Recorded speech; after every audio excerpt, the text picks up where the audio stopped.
News Radio 700 WLW. Yeah, you wake up this morning, there's a little bit of snow on the ground and a lot less sleep in your body because our good old friend daylight savings time has kicked in and the sun is going down much later, coming up much earlier. That's all good, but you got to fight through it today, tomorrow, and at least for half of the week, right? Because it beats the hell out of your body as DST started yesterday. A lot of people annoyed, and a lot of people are going to suffer the health consequences of this. Heart attacks, we see spike in the days after daylight savings time. Dr. Fahmi Farah is a board-certified invasive cardiologist and joins the show this morning to talk about why that is. Good morning, Doc. How are you? I'm good. How are you? I'm doing fine. So why would we see a spike in heart attacks following daylight savings times? Actually, it's one of the highest rates of the year. We see this little window, usually around the holidays, right? Because people are eating and drinking and having a good time and shoveling snow in some areas, and so extra stress, more food, boom, you have the widowmaker. Why after the time changes, though? For kind of similar reasons. With time change, people, their schedule gets a little bit disrupted. Sometimes they kind of get thrown off their schedule, not eating healthy, not exercising. But the main reason is sleep disturbance.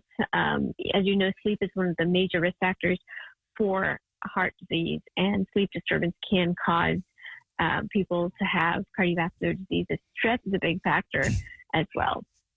What happens inside your body, though, when you don't have enough sleep or your sleep is out of whack? Why does of all the things, why does that affect your heart? We know the brain, you're a little sluggish and slow when you've got the cobwebs, and physically you may be tired and a little bit more sore, but why the heart? For a number of reasons. Number one is sleep. Is when it's in our sleep is when we heal. Our bodies heal. Our vascular system heals any damage that we sustain throughout the day.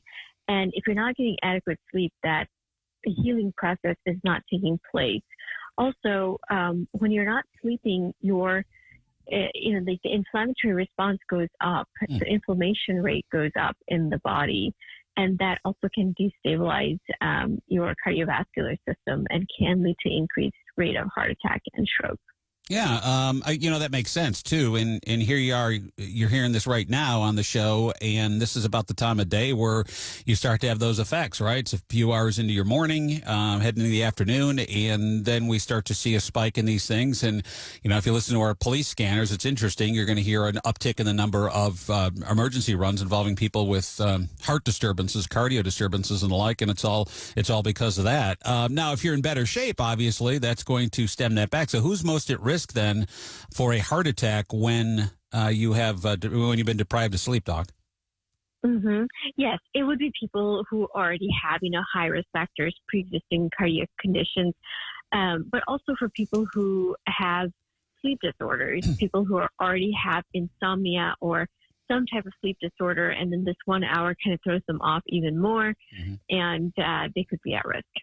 My wife made me download, because she downloaded it, and she said, it's $5, buy the damn thing. It's a sleep app, yeah, and I've got an Apple Watch and an iPhone, and you wear the watch at bedtime, and it charts all these metrics to tell you how good your quality of sleep is. I don't know. There's a lot of numbers and letters, and if you've listened to the show and you haven't, Doc, I don't understand why numbers and letters have to be together. I don't get algebra, the maths I have a problem with. I don't get it. I can do letters. I can't do numbers. You put the two together, I'm a mess. So there's a lot of letters and numbers. You scientists love letters and numbers going together. So there's all these metrics and gauges and wacky meters and things that I didn't even know what was going on inside my body.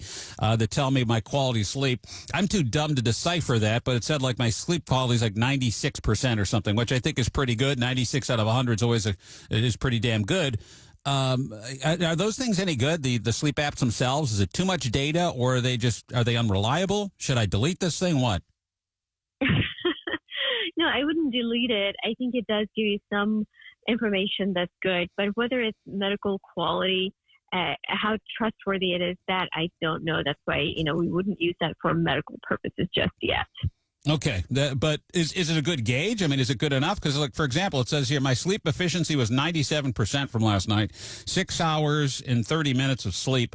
My sleep rating was a 92. My SpO2 was a 94.3. What is SpO2? I don't even know what that is, but it sounds 94% is pretty damn good. That'll get you in the Hall of Fame, won't it? Yeah, SpO2 is your oxygen saturation, so that's how well you're breathing, and as a result, how well your blood is oxygenating. So yes, 94% is good. As long as it's above 90%, we consider that good.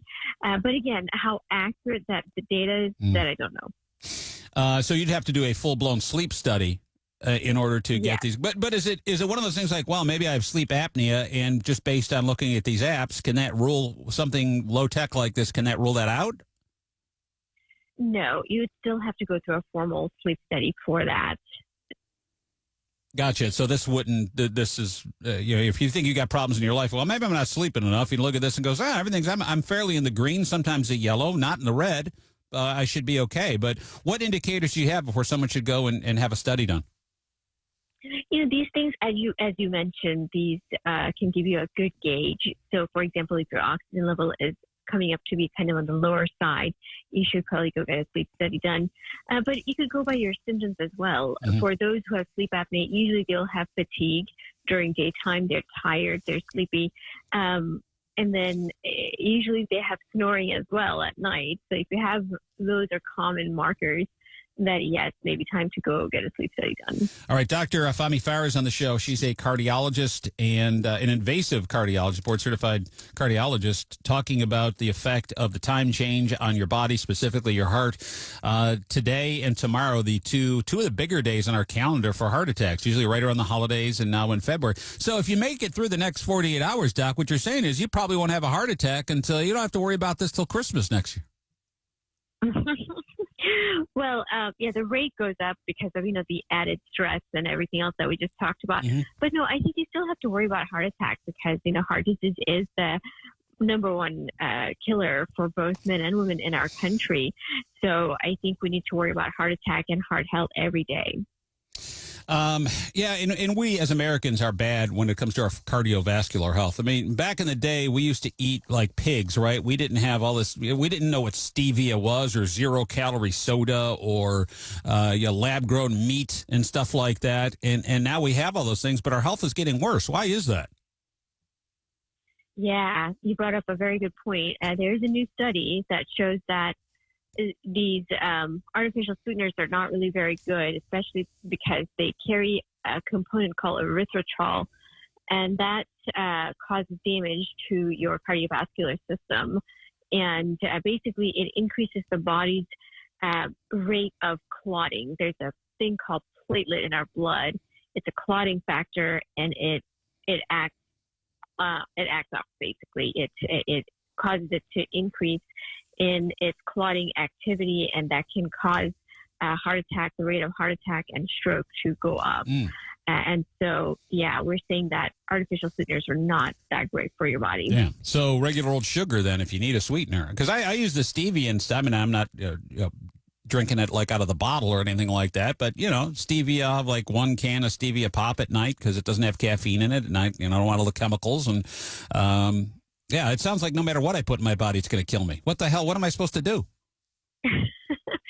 Really, it's. I agree. You need to stick to the regular, healthy sugar. Moderation is key, and it is a problem for our diabetic patients.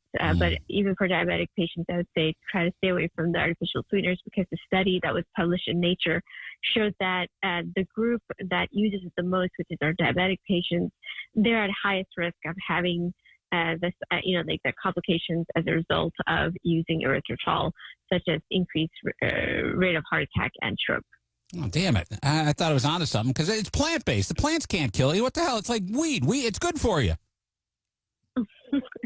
You tell me to eat more fiber, eat more plant-based stuff. I'm drinking plant-based sweetener, and now that's bad for you.